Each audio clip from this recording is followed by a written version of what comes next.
Hi guys, in this video we will see some of the commands that allow the management of text content in Excel. These functions are quite useful when we have to elaborate large quantities of text data within a worksheet and can save tons of time. In the left part of our sheet, we have a long German word which will serve us well for the purpose of the exercise. Let's start with the function left. It allows Excel users to obtain a specified number of characters which stand to the left side of a given text string. We just type left, select the cell which contains text, and then type the number of characters which we would like to obtain. Let's say that I'd like to obtain 6 characters, so I'll type 6 as a second argument, and the formula displays doppel as a result. If we change the second parameter to 3, it will display dop. The right formula works in a similar fashion, with the only difference being that it gives as a result the characters at the end of a text string. Let's provide an example. We need to type right, select the cell with text, and enter as a second argument the number of characters. Selecting 3 as the second argument, we obtain as a result the last 3 characters of the word, BBE. Mid is the third formula we will see in this video. Mid is similar to the left function as well. The main difference, though, is that the user can decide which character of the word he wants to start from. I will type mid and select the text cell as the first argument. The second argument asks us where to start from.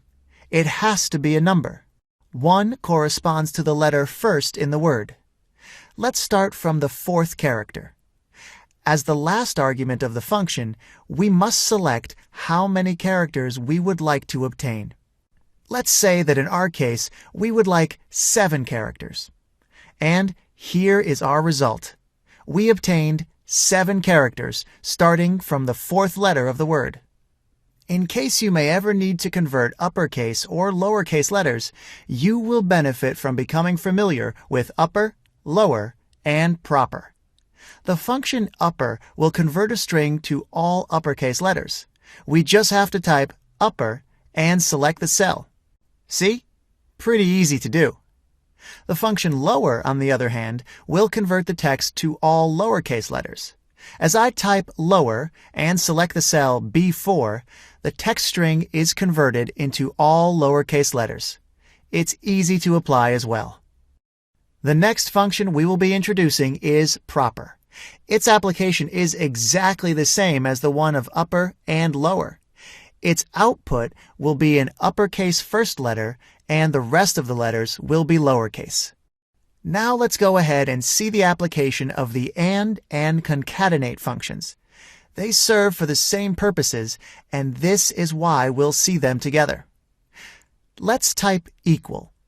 Select the cell B4, type the and sign, and select C4.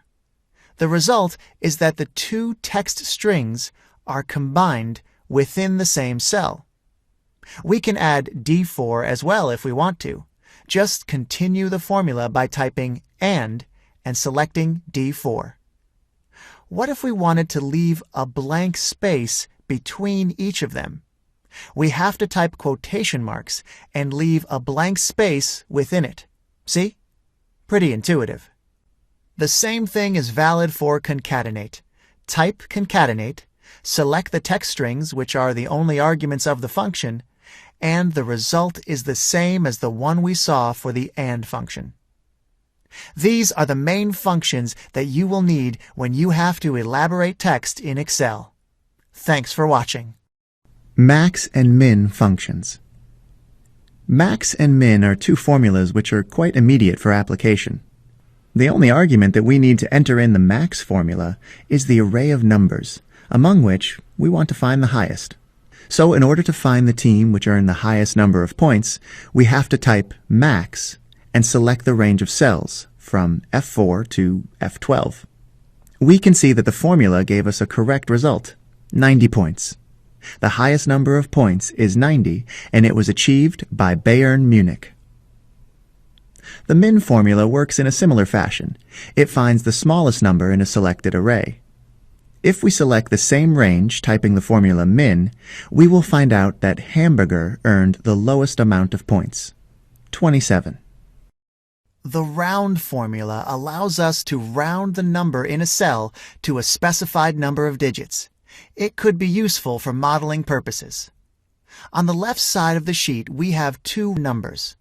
Let's use the round formula in order to round them. As we type round, we can see that the formula has two arguments, the number to be rounded and then the number of digits to be rounded. First, we have to select the number. In our case, that will be the cell B4 where we have 5.1. Let's leave 0 digits after the decimal point. And here is our output. 5.1 was rounded to 5. We can do the same thing with the number below, 0.05.